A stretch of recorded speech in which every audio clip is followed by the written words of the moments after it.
ఎవడు? ఆ విక్కీ పక్కీ గాడేనా? అన్నా, నాకతను ఒక్కడే ఫోన్ చేయడు. చెప్పండి అన్నా. శనివారం ఆల్రెడీ ఆర్డర్ ఉంది. లేదు, ముందు వెనక 4 రోజులు కూడా ఆర్డర్స్ ఉన్నాయి. నెక్స్ట్ శుక్రవారం అయితే అవుతుంది. పర్లేదు, 2 గంటల్లో 100 మందికి జిలేబీ చేసి ఇవ్వగలను.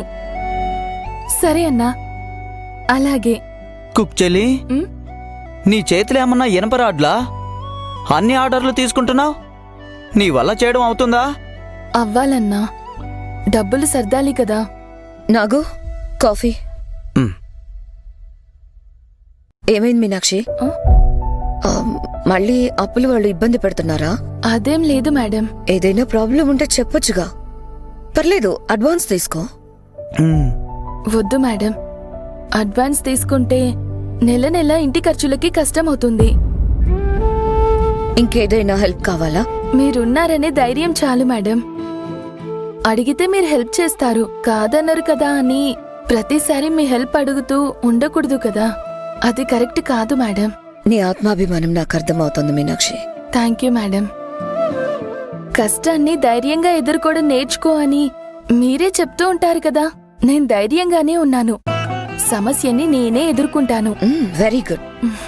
నీకు కెపాసిటీ ఉందని నేను ఊరుకుంటున్నాను. బట్ నా నుండి నీకేదైనా హెల్ప్ కావాల్సి వస్తే అడగడానికి అస్సలు మొహమాట పడకు.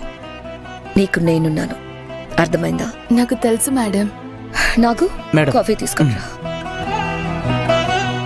కుక్ చెల్లి, శాశ్వతి మేడం ఉన్నారు కదా, ఇంతలా కష్టపడడం అవసరమా? అన్నా, ఈ రోజు కంచంలో అన్నం ఉందని రేపటి అన్నం కోసం కష్టపడొద్దని అంటున్నావా? ఇప్పటికే ఇంట్లో డబ్బు విషయంలో రుణపడున్నాను.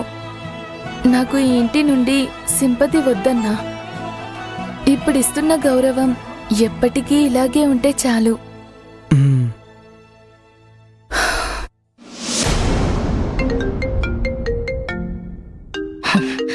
ఉన్న పని మధ్యలో ఈ రమ్యని సవరదేయడం ఒకటి.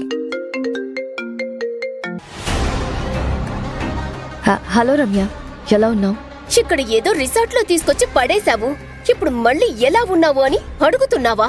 రిలాక్స్ రమ్య, ఫారెన్ కి వెళ్ళడానికి నువ్వే కదా వద్దన్నది. అందుకని ఇక్కడ తెచ్చి వదలమన్నానా? నాకెంత బోర్ కొడుతుందో తెలుసా? కొన్ని రోజులే రమ్య, నువ్వు ఫారెన్ కి వెళ్ళాలని అమ్మమ్మ టికెట్ ఇచ్చారు కదా. అయినా నువ్వు వెళ్ళలేదని తెలిస్తే అమ్మమ్మ అప్సెట్ అవ్వరా చెప్పు? అదే నిజమే. ఈ టైంలో అమ్మమ్మకి నా మీద మంచి ఇంప్రెషన్ ఉండడం చాలా ముఖ్యం. రమ్య, నువ్వు చాలా మంచి అమ్మాయివి. అనవసరంగా ఏదేదో చెయ్యాలని చూడకు. విరాజ్తో నీ పెళ్లి గురించి మాట్లాడేదాకా కాస్త ఓపికతో ఉండు, సరేనా? అంటే నువ్వింకా పెళ్లి గురించి మాట్లాడడం మొదలు పెట్టలేదా? పెద్దగా పెళ్లి చేస్తాను అది ఇది అన్నావు. ఇంత స్లోగా ఉంటే ఎలా?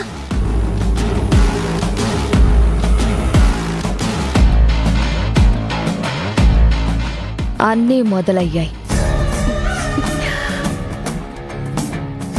జ్యోతిష్కులు వారిచ్చారు. ఇందులో విరాజ్కు సరిపోయే అమ్మాయి రాశి నక్షత్రాలు రాసున్నాయి.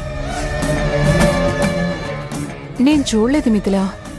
రాజయోగం ఉన్న అమ్మాయే అయ్యుండాలని ఆయన చెప్పారు. వాళ్ళు ఎలా ఇచ్చారో అలాగే తీసుకొచ్చి నీ చేతిలో పెడుతున్నాను. అన్నట్టు నీ రాశి నక్షత్రం ఏంటి? రాశి నక్షత్రమా? ఎందుకు? పెళ్లి చేయాలంటే కావాలి కదా రమ్య. అవును కదా, తులారాశి స్వాతి నక్షత్రం అనుకుంటా. ఇది చాలు.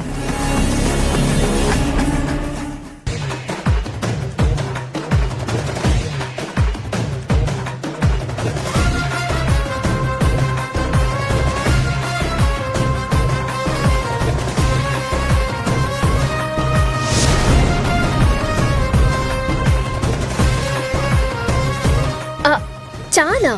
ఎందుకు? ఈ రోజు ఇంటికొచ్చిన జ్యోతిష్యులు నీ రాశి నక్షత్రమే విరాజ్కి బాగా సెట్ అవుతుందని చెప్పారు. అవునా? వావ్! నేను విరాజ్ పర్ఫెక్ట్ మ్యాచ్. అసలు జాతకం చూసి చెప్పాల్సిన అవసరమే లేదు. ఒకవేళ చూసినా అదే కదా నిజం. నిన్ను విరాజ్ని ఒకటి చేసే బాధ్యత నాదే. ఇవన్నీ ఏం ఆలోచించకుండా నువ్వు హ్యాపీగా ఎంజాయ్ చేయి.